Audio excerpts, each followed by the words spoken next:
knowledge, consciousness. This is true rebellion. Don't get caught up in the 87% of people who follow the leader. People who think that they are rebels because they denounce authority simply because it's the latest fashion. Don't march the streets claiming that you are the enlightened one because you read a book or saw a film that gave you a glimpse into an uncommon knowledge. Don't scream phrases into a megaphone that you borrowed from another person's research.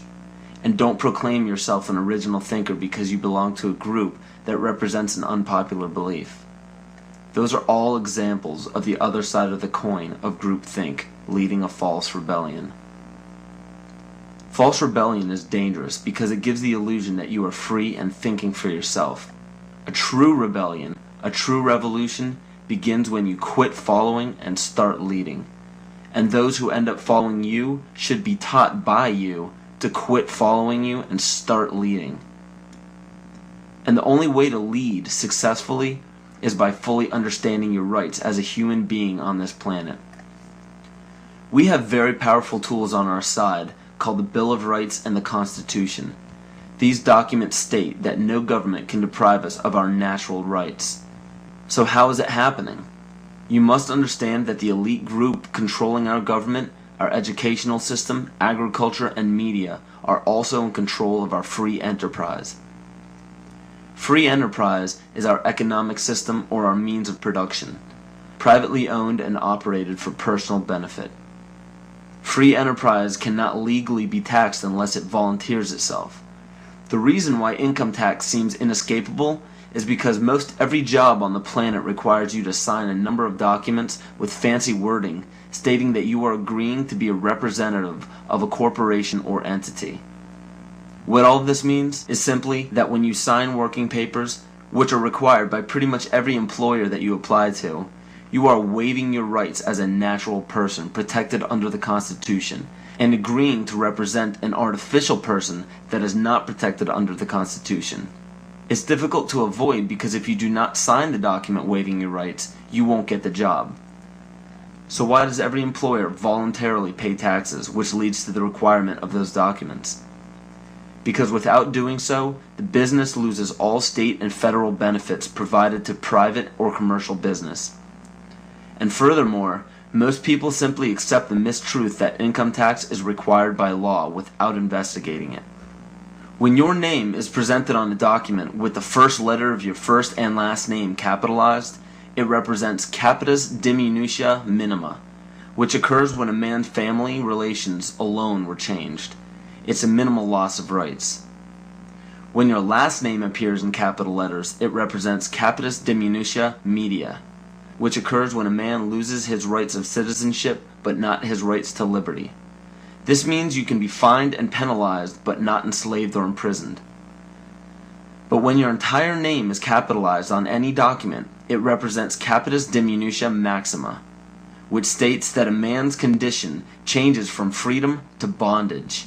All rights of citizenship and family rights are surrendered. This means you can be fined, imprisoned, and enslaved in any amount for any duration at the whim of the state's suggestion.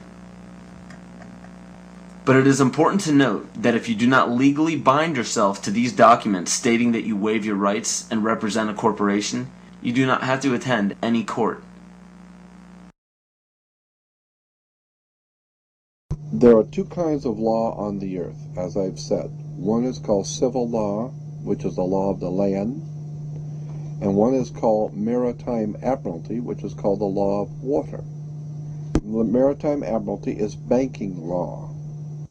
So consequently, the corporation and government and people who want to control you, they create a second you, and that second you that they control, that they created, is all capital letters. Check it out. Anytime you get a bill, you get a lawsuit, you get a fine, a ticket, somebody sends you a bill from the Department of Water and Power, check it out on your driver's license, on your Social Security card, on your insurance cards. Anything having to do with business, your name will always be in all capital letters, because only all capital letters can be dealt with by banks and government. You need to wake up and find out how this stuff really works. Because once you understand that you don't need to submit yourself as an American to a British commercial venture called courts. You're an American. You don't need to go to court. You only go to court because you agreed to go to court. When they send you a subpoena to court or a summons to court, and they've sent you something, you look at it and say, hey, Jack, that's not me. That's in all capital letters. All capital letters is a corporation. Those who are charged under these maritime admiralty courts usually don't understand that they are voluntarily being fined and imprisoned. When a judge calls your name and asks if you are that name, those who say yes are verbally agreeing to represent the artificial person that the name represents. In doing so, you are voluntarily waiving your rights under the Constitution. Your absolute rights as natural persons are the right to life, security, and property. And all of these are very important. Remember that you can never be deprived of these simple rights unless you are willingly waiving them. But you need to understand your rights if you want to be protected under them. When sustainable development is knocking down your door for the right to your property, you need to understand your inherent right to your property, which extends from the visible surface to the center of the earth. But please note that these steps are simply the beginning. They merely treat the symptoms instead of attacking the root. To understand fully how to protect yourself, you need to understand your origin.